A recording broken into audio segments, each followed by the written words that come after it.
Paganini once told his friend Julius Schottky that after he retired, he would share all of his secrets with the world, and that his way of teaching would save the average student 10 years of practicing and allow them to take the music of the violin to unbelievable heights, otherwise unobtainable. Unfortunately, Paganini lost his health, his voice, and then his life before he could share his secrets with the world. But he did share them with Gaetano Sindelli, Camille Savori, and they have been handed down through the Romantic School of Music. And while having the secrets of Paganini does not make one Paganini, why not give this secret a try, at least for a week, if not a lifetime? In reality, Paganini had many things that he referred to as his secrets. That was his way, and it helped him to add more mystique and intrigue to his repertoire. Hopefully, you've seen a few of these videos about Paganini's secrets already, and I hope that they've helped. Yet this particular lesson is unique because it goes right to the heart of what Paganini was alluding to that day in 1828. We start by rubbing our bellies and patting our heads. Seriously. Now switch hands. Continue rubbing and patting and add tapping your left foot at the same time. Then to finish off, start tapping your right foot twice as fast as the left. If you actually tried doing this with me, you are now ready to learn how to play the violin.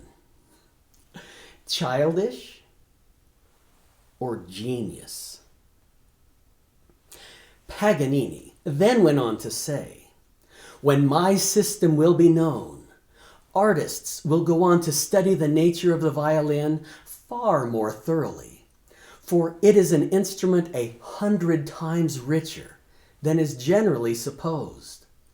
My secrets are not tricks or magic, and my discovery is not due to sheer accident, but the result of thorough research. One day, everyone will come over to my system of studying."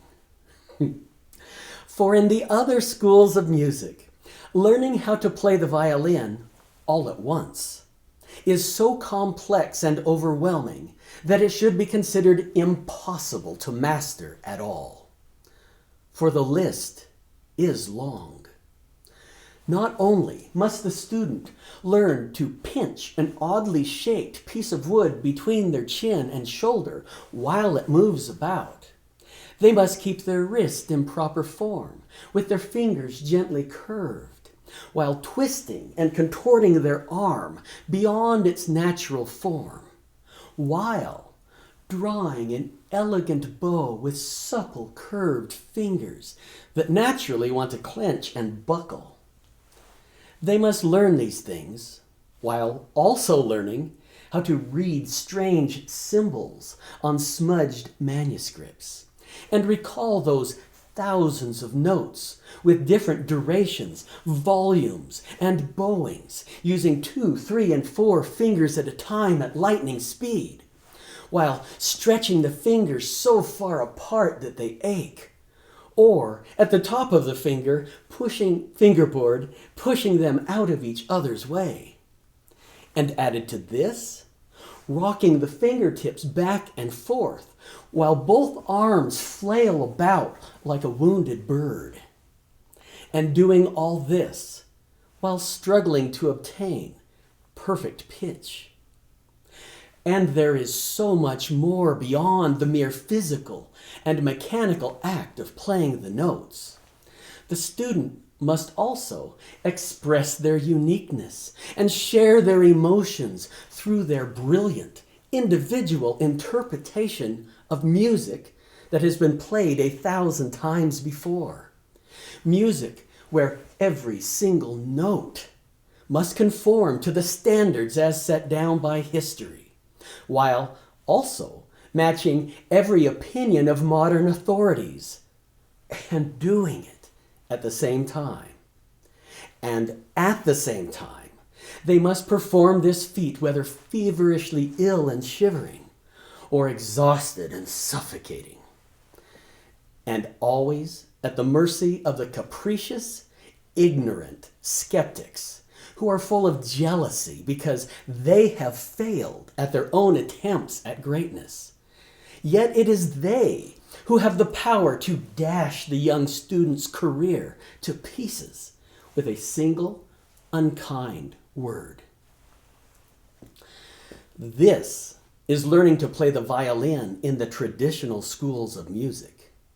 This is why so many struggle and fail.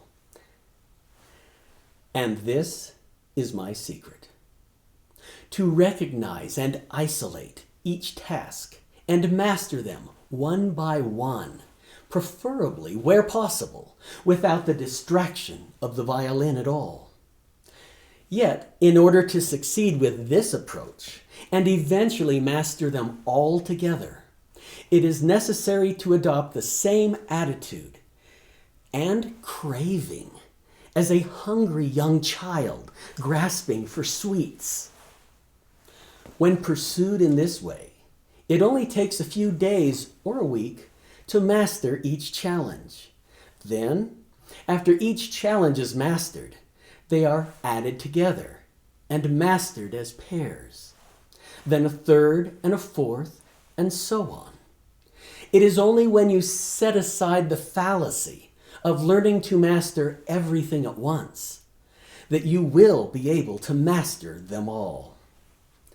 And by using my system, you will have the confidence to succeed where all others have failed. You will be able to discover who you are and to display it on stage with your entire soul. And the audience will love you for it. The critics, be hanged. At the Romantic School of Music, these are some of the most profound and cherished words of Paganini. So let's apply his philosophy where we left off. 1, 2, 3, 4, 5, 6, 7, 8. 1, 2, 3, 4, 5, 6, 7, 8. Now let's add what Paganini claimed was his greatest single secret.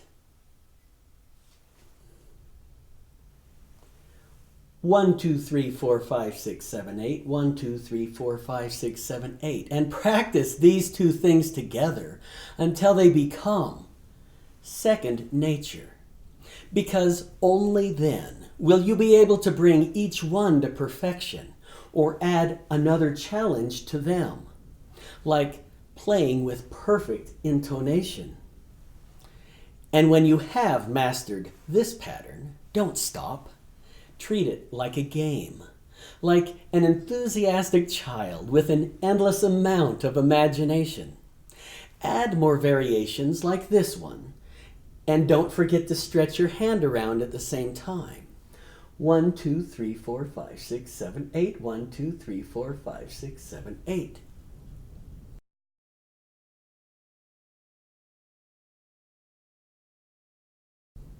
And after you've mastered it, add the bow again. 1, 2, 3, 4, 5, 6, 7, 8. 1, 2, 3, 4, 5, 6, 7, 8. And yes, this variation is purposely designed to mess you up, especially when it's repeated over and over, yet never get frustrated. Instead, just laugh at the challenge, or simply smile and try it again, slower. Then speed it back up. But don't stop there. Remember, we need to keep going. A child would never limit their fun and games just because they weren't told to have more fun and games. Change the time signature. 1, 2, 3, 1, 2, 3. Change the bowings. Change the time signature and the bowings at the same time. Try anything and try everything.